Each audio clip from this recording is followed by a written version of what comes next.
obviously, it's not going to be smart just to sit there and give them time to think on how to escape and all the above. I was just trying to get y'all to kind of understand control of this and how to maintain it. With anything, if I just choose to hold position, okay, and not advance, I'm going to lose it eventually. Okay? So just remember that, especially in competition. If you're afraid of losing something and you just maintain it, you're making yourself. Okay? So keep attacking, keep working. But let's talk about control concepts really fast, and then where to go from there. So when I'm in this T Kimura position, okay, the biggest mistake I see for people is using their thumbs. Okay, so they're using like C grips or Lego man grips around the wrists, okay, both of the wrists. Okay, we all know, if we train for a little bit, the weak part of our grip is where our finger and thumb connect. So if I'm like this, it's going to be really easy for her just to extend hard and pop the grip. I want to anchor around the grip as much as I can here.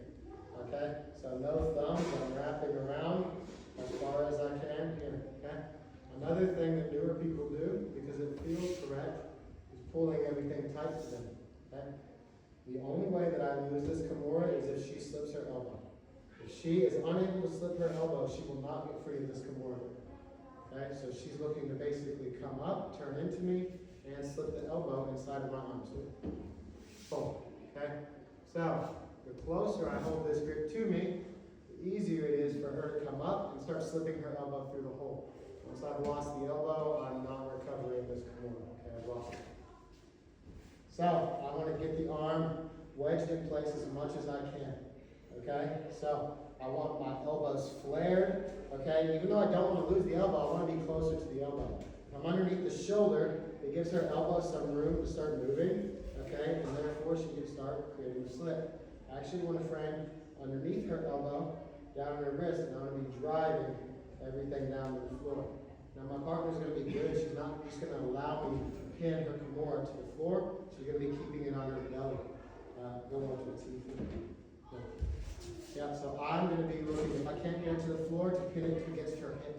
So I'm looking to drive it against her hip, wedge it in place, and basically lift her elbow and shoulder off the mat. So whenever she tries to slip her elbow now, it's extremely difficult, okay, and hard to do. Alright, again, if I'm under the shoulder, if I'm pulling everything to me, it's going to be really easy for her to start slipping her elbow. Okay, I'm driving it down to the floor if possible, but if I can't do that to the hip, I'm wedging underneath the elbow and I'm here. Now next, I want my hips as close to her head as possible. The more her head is up towards my head, the more it puts me closer to the shoulder, the less elbow control I have. The further I'm down, the further her head is down to my hips, the more elbow control I have here. And you kind of play with that whenever you're testing this out. So you come here, control, you let her up, all the above. Okay? Now, if we look at ways that she can move, there's only a few. Okay, how can my partner start moving and start setting up escapes?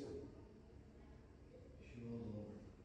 She rolls, right? So she can't turn away from me because I've got the Kimura in place. If she tries to turn, okay, she can't. So she's going to typically start rolling toward her belly and trying to come up and slipping her elbow. That's the most instinctual response.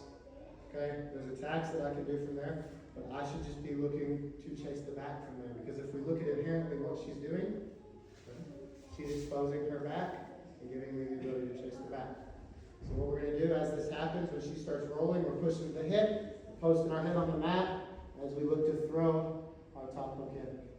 Okay, from here, I'm going to start using this top hook, okay, to kind of like pull her hips over as I slide my other knee into position. So she starts turning, I'm keeping my chest attached to her shoulder, posted on my head, throwing my foot across. I'm going to start pulling my knee up. Okay, if she resists going this way, okay, I can always just start popping my bottom hook through, which is going to be the more secure option here. Okay, and I can start taking the mat. If I'm not able to get my bottom hook through, I'm just going to chair sit to the other side, start capturing the head so she can't escape, and I'll just take it back from there. Okay, so typical first response is she closes the back. I'm going to use that to get either my top hook or my bottom hook, or both if I can. Okay, we're going to go really fast through drilling today. I'm basically just showing you the concepts and letting you figure it out. So just play with it with just a little bit of resistance in the position. Allow your partner to start basically trying to come up. You're going to stay attached to the back and start chasing the back. Okay, guys, sound good? Let's do it. 1,